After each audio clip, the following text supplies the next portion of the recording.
இங்கு இந்த நிகழ்ச்சியில் பங்கு பெற்றிருக்கின்ற விருகம்பாக்கத்தின் பகுதியை சேர்ந்த 127வது வார்டை சார்ந்த பெரியோர்களே, தாய்மார்களே, மீடியா சகோதரர்களே, அன்பு நண்பர்களே, உங்கள் அனைவருக்கும் கூட என்னுடைய மாலை வணக்கத்தை தெரிவித்துக் கொண்டு,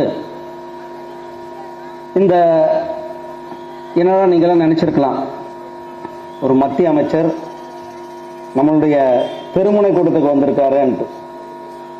நமக்கு கூட்டம் பெரியதல்ல, சின்னதல்ல. மக்கள் இடத்துல இந்த திமுக அரசாங்கத்தினுடைய தோல்வியை எடுத்து சொல்ல வேண்டும் என்பதுதான். அதுக்காக தான் நம்மளுடைய தேசிய ஜனநாயக கூட்டணியின் சார்பில் வருகின்ற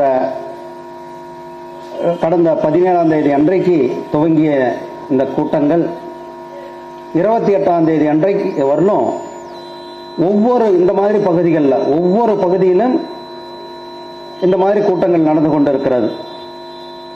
திமுக என்ன சொன்னாங்க? 2021 தேர்தலில் நாங்க ஆட்சிக்கு வந்தா மக்கள் சந்தோஷமாக இருப்பாங்க, மக்களுக்கு விடியல் வரும்.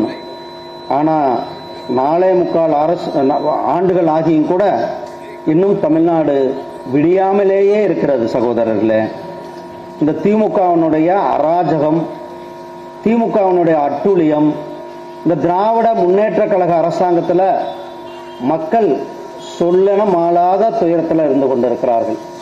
தமிழ்நாட்டு மக்கள் எப்பயுமே என்ன சொல்லுவாங்க? ரொம்ப அமைதியாக இருப்பாங்க. 4.5 வருஷம் இப்போ முடிஞ்சிச்சு, 4.25 வருஷம் அமைதியாக இருக்கிறாங்க. தேர்தல் வர இருக்கிறது, நேரம் குறிக்கப்பட்டிருக்கிறது. கரெக்டாக போய் தேர்தலில் திமுகவை வீட்டுக்கு அனுப்புவார்கள், நம்மளுடைய தேசிய ஜனநாயக கூட்டணியை ஆட்சிக்கு அழைப்பார்கள். அதுதான்